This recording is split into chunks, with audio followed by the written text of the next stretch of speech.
BNP এদেশের গণমানুষের দল। এদেশের গণমানুষের মার্কা কি? এদেশের গণমানুষের মার্কা হচ্ছে ধানের শীষ। ইনশাআল্লাহ সেই একটি নির্বাচন সুষ্ঠু, নিরপেক্ষ, গ্রহণযোগ্য এবং বিশ্ব স্বীকৃত নির্বাচন হবে, ঐতিহাসিক নির্বাচন হবে। বাংলাদেশে আগামী জাতীয় সংসদ নির্বাচন একটি ঐতিহাসিক নির্বাচন হবে ইনশাআল্লাহ। দীর্ঘ 16-17 বছরের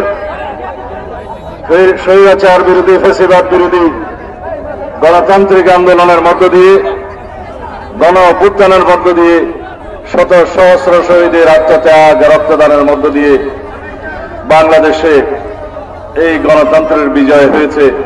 মুক্ত স্বাধীন পরিবেশে ইনশাআল্লাহ আমরা আগামী সংসদ নির্বাচনে ভোট প্রয়োগ করব। এই ভোটাধিকার অর্জনের জন্যই আমরা রক্ত দিয়েছি, সংগ্রাম করেছি। বাংলাদেশের মানুষ মুক্ত হয়েছে, ফ্যাসিবাদের পতন হয়েছে। ফ্যাসিবাদী আওয়ামী শাসক গোষ্ঠী ফ্যাসিস্ট শেখ হাসিনা এই দেশ থেকে পলায়ন করতে বাধ্য হয়েছে। ইনশাআল্লাহ সেই একটি নির্বাচন সুষ্ঠু, নিরপেক্ষ, গ্রহণযোগ্য এবং বিশ্ব স্বীকৃত নির্বাচন হবে, ঐতিহাসিক নির্বাচন হবে। এই নির্বাচনের মধ্য দিয়ে বাংলাদেশে শক্তিশালী গণতান্ত্রিক পদ্ধতি প্রতিষ্ঠা হবে পুনর্বার, এবং সকলের গণতান্ত্রিক অধিকার, সাংবিধানিক অধিকার, মানবাধিকার সহ নাগরিকদের সকল অধিকার বাস্তবায়ন হবে। এই দায়িত্ব আমাদের, আপনাদের সকলের। আমরা বিএনপির পক্ষ থেকে অনেক আগেই 2023 সালে 31 দফা সংস্কার কর্মসূচি প্রদান করেছিলাম।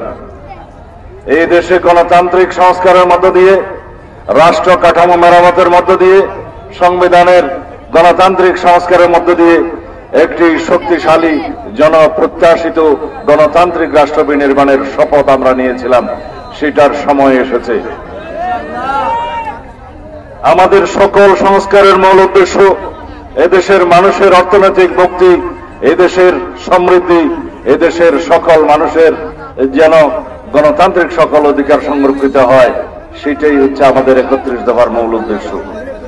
আমরা ইতিমধ্যে ঘোষণা দিয়েছি, আমাদের ভারপ্রাপ্ত চেয়ারম্যান, বিএনপির সম্মানিত ভারপ্রাপ্ত চেয়ারম্যান আমাদের নেতা জনাব তারেক রহমান বিভিন্ন কর্মসূচির ঘোষণা দিয়েছেন।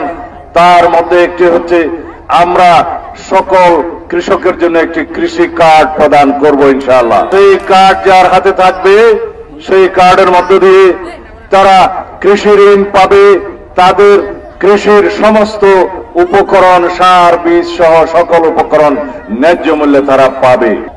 আমরা বলেছি স্বাস্থ্য কার্ড প্রদান করা হবে। বাংলাদেশের সকল নাগরিকের স্বাস্থ্য সেবা পাওয়া তার অধিকার।